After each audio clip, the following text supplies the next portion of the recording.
Hello, and welcome back to A Homestaying Hustle. Today is day 5 of non-vlogmas here on my channel, and I'm bringing you 2 awesome, easy recipes. We're going to start with tacos, and then I'm going to do chili. Now, if you can make one of these, you can make both of them because they actually use the same seasonings. And that's actually how I do it. Not everybody does it the same way, but I use the same seasonings, just slightly different ratios depending on what I'm cooking. So I'm just going to make a small batch of tacos tonight. So I just have 1 pound of ground beef here in the pan. And to that, I'm adding some ground Redmond's real salt, which is a delicious salt, by the way, if you've never tried it. And then some ground black pepper. This is all just freshly grinded in there, but you can use the small fine ground stuff that you can just buy pre-ground, not a problem at all. I measure everything with my heart, and so I am generous with garlic. Garlic is definitely has a really great depth of flavor, and I just love it. This is my secret. Old Bay seasoning is so good, you guys. It does have salt in it though, so keep that in mind. You don't want to be too salty in your tacos, so do everything a little sparingly. You can always add more. Then I'm adding chili powder. Chili powder gives obviously a really great color to our tacos as well. And then the star of the show is going to be cumin. This is ground cumin. I have the massive container from Costco, and I put it all in there and kind of bloom the seasonings without adding anything else yet. But in just a moment, I'm going to add a teeny bit of water.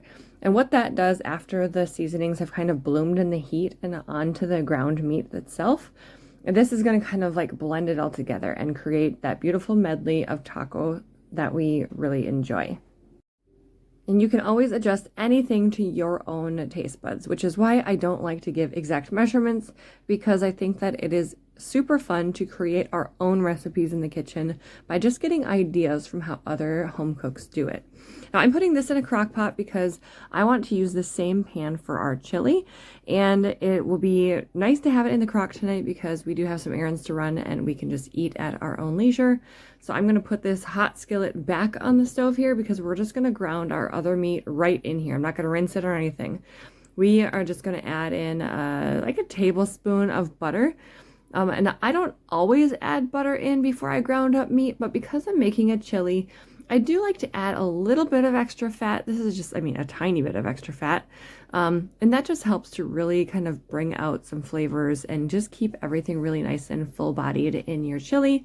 This is actually 1 pound of ground bison. I don't often buy bison. It is a little bit more expensive than ground beef, but it is a really great meat and a great option to just change it up a little bit. I do feel like the 1 pound here is a little more dense than ground beef, but it creates a really nice full-bodied, hearty, beefy style chili that we really like. Now I'm going to use all the same seasonings that you just saw me use in the tacos, but I'm just going to add a little bit extra of the chili powder and maybe just slightly a little less of the cumin. And you can obviously, again, do this to your taste. Now, a lot of people in both of these, they will add like paprika. You can add fresh herbs. I keep it all super simple because I can modify it however I want at each time. This is the base for all my tacos and all my chili. And then if I'm feeling spicy that day, add a little something else in there. So again, we're going to just bloom this in the pan, but instead of adding water to this, we're going to end up putting it over into our crock pot here in just a moment. Now I'm going to add 2 cans of beans. I have 2 cans of kidney beans here, but you can get crafty. You do whatever kinds you want. Sometimes I'll just do like a light red kidney bean and a dark red kidney bean, but honestly, whatever I have on hand is usually what goes in there. I don't even recall if one of these is light red or if they're both dark red. But both of those cans, just lightly drain them. You don't need to rinse them because you want some of that like starchy heaviness that's around the beans. Just put those right in the crock pot. I have my crock pot turned to low. Once I get all the ingredients in there, I'm going to turn it up to high. So we have our beans in there. I'm going to add in our meat. Now these cast iron pans are insanely heavy. I don't know if you've ever picked one up, but it is very hard to do one-handed. So I somehow managed to make this happen. And this corner is a little dark, so it's hard to see, but turn on the light here. And now you can actually see the chili. This is just the first couple ingredients. We turned it up to high. Now we're going to add in our tomatoes. This is really where we're going to get that chili texture that we're looking for. This is home canned tomato and garlic, but you can just use store-bought. Just get like a large can of diced tomatoes, or you can get tomatoes, onions, and garlic. You can get pre-canned, diced, stewed, however you want to do it. Now, I am a fan of corn in chili, and I had some left over from last week that I could use up. This is probably about a cup of corn, and I'm just tossing that in. You can add frozen corn. It all works great. Okay, so I'm jumping back over to taco prep real quick. I just have tomatoes and lettuce on hand. Usually we do like to add like cilantro and avocado, but I don't have any of that on hand. Look at Rosie here. She's so funny, always looking for snacks. Aspen has a piece of rice on her face that she can see from the corner of her eye, and I thought this was just so cute. She's so silly.